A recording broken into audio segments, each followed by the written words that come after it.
Hey folks, it's Rob with Kerry and Greg with another Real Deal in the Field. This is actually stage 2. We've actually been out here before to have a look at their project. And at that stage, we had a couple of video editing recording issues. And so we're coming back to capture the finished product and cover some of the things that went wrong in the project and they had to resolve as problems along the way. So here we are, finished product, final stages. So occupation certificate has been issued. Plan sealing has been lodged, which is getting the titles actually issued. So when did they go into council, guys? Just prior to Christmas. You need to aim that at him so he can hear it. 22nd of December, I think it was. 22nd of December. So being Christmas, council, a little bit slow. So we should be expecting the titles to coming out any minute. But as you can see, we've got the for sale sign out here, luxury product, 4-bedroom townhouses. And fairly reasonable price point. We are a little bit on a main road here at the front of the property.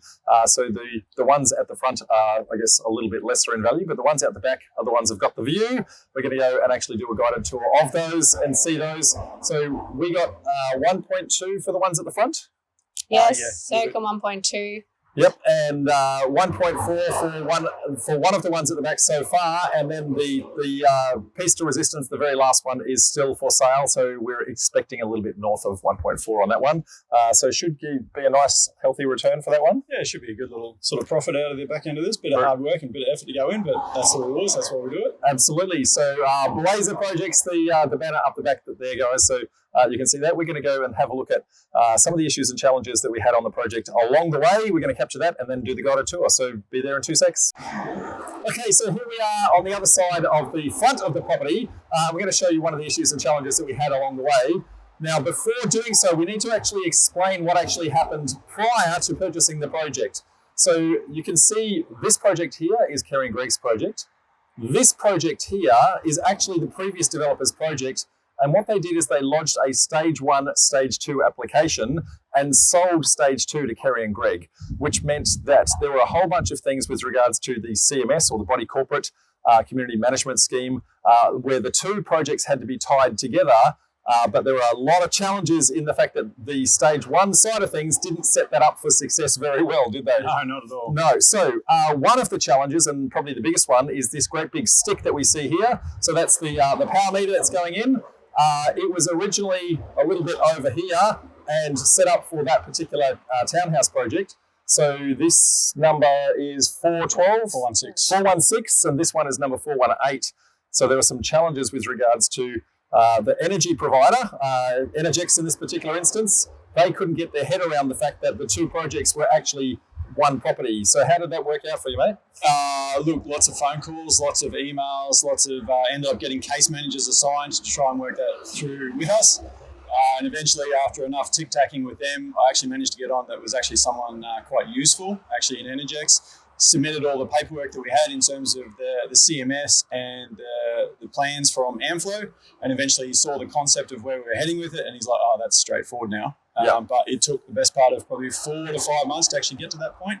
And we ended up getting the connection for the power pole on the afternoon. They were doing the cutover at 7 o'clock that night. So it was pretty intense to get that through. Pretty crazy. And had to actually relocate the power pole because these guys here didn't really plan it well, and they actually stuck it in what is a potentially, or not potentially, but actually part of the driveway. You can actually see there. Right there. So had to relocate it out of the driveway. If they had have thought ahead, they would have actually placed the power pole in the right place, in the right time, and none of that hassle would have actually been there. So they actually couldn't, because it would have been on 418. So under the stage 2 part, with council, it would have been a challenge, as each property has to have its own power pole. It was a chicken and egg situation. So in order to install that, had to physically cut it over. You can actually see some black lines in the concrete here where they've actually cut through in order to connect this power pole over to these energy meters over here. So all the meters for this project over here, and the power pole is there. So it is a little bit tricky, but 4 or 5 months to solve it. And again, under one CMS, you can only have a single point of metering unless it's over 10 units, and we're 8. So hence why we needed to get them to that point. And as Rob said, if the previous developer had literally put a spare conduit under that driveway before they poured it, happy days. Would have been a lot easier than having to cut driveways up and inconvenient tenants on they can't drive over for 14 days. So if you are picking up the lesson learned, if you're picking up a DA approved project where there's a stage 1, stage 2, there's a whole bunch of prep work that you need to do to make sure that they have set up stage 1 for success of stage 2. So what we're going to do, we're going to pop out the back. We're going to have a look at unit number 4, which is the last one not yet sold. It is the piece de resistance. It's the one with the nicest views and all those sorts of things. So we're going to go and do a guided tour. So it's not staged. It is finished occupation certificate in place. We do have some little blue stickers for minor defects and that sort of thing in place, but they shouldn't show up on camera. Should look good. Okay, see you in a sec, folks. Okay, folks, so here we are out the back of, I guess, the last townhouse to go. We're going to get Kerry and Greg to actually walk us through, try and convince Kerry to actually talk this one through, be nice and, I guess, descriptive. Tell us a little bit about what the product is, like fixtures, fittings, those sorts of things, the spec, and how did you go in the process? So it's a tri-level, 3-bedroom, 1 multi-purpose, 2.5 or 3.5 bathroom. And I suppose the multi-purpose room downstairs can be used as a home study, home office, extra bedroom, it's multi-purpose. It can be used for whatever the new purchaser would like it to be used as. Yep, and that multi-purpose room is the one on the ground floor and the one that's actually backing out onto this lovely little courtyard. So small little courtyard, nice little paved area, that sort of thing. We've got to be careful because we've just been watering out here, so we'll carry a whole bunch of water and mud through the house. So we're not going to do that. Why don't you give us the guided tour, Kerry? I'll flick the camera around and we'll try and get the, I guess, the full guide. Sure. So we're now moving into the downstairs multi-purpose room, which has its own ensuite, which is valuable if you have any family coming to visit. They almost have their own room downstairs. Nice fixtures and fittings, big shower heads, rain. Massive shower head. It's beautiful. Also, our beautiful gold-studded barn door for into our laundry area. Good use of the laundry area under the stairs, so trying to maximise all of your space as much as possible. So whilst it is physically quite small, it is very functional. To your left is a double garage. Double garage. Clearly, still got some builder's material in there. Yes, leftovers. Stairs to go with your apartment. And then moving up to the first level, nice wooden stair tops. So, yep. Moving into the dining room with our beautiful feature light. Yep. And our balcony So that opens up fully. This balcony opens all the way up, so yep. do the honours, mate. Okay. So opens all the way up, creates a nice big open space. Yep. Beautiful open space and into the most amazing kitchen. Beautiful white on white. Nice soft wooden finishes. Integrated dishwasher.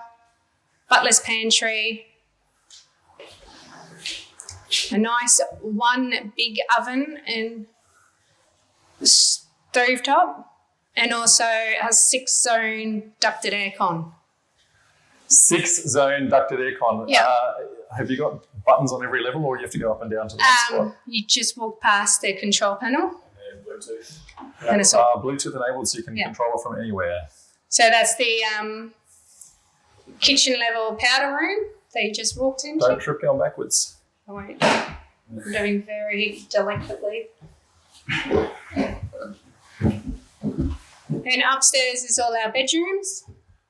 So the main bedroom has... Why don't we start with the other bedrooms and we finish go there? the other way? Yep. Okay.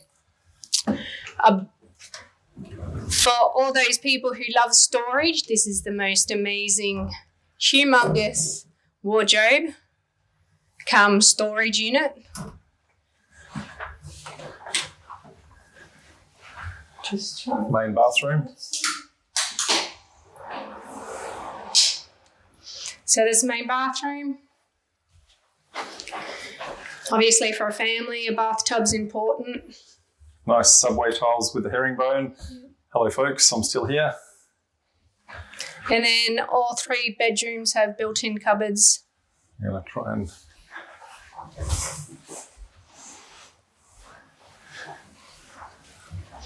And ceiling fans, aircon. Let's go have a look at this view, shall we? So master has an ensuite as well. Master has a Love all the gold. Love the herringbone subways. custom built Walk-in robe. vanity.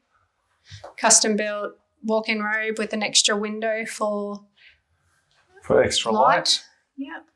Now this one doesn't have an actual veranda. The other one actually has the veranda. But have a look at those views, folks. This is what you're going to wake up to every single morning.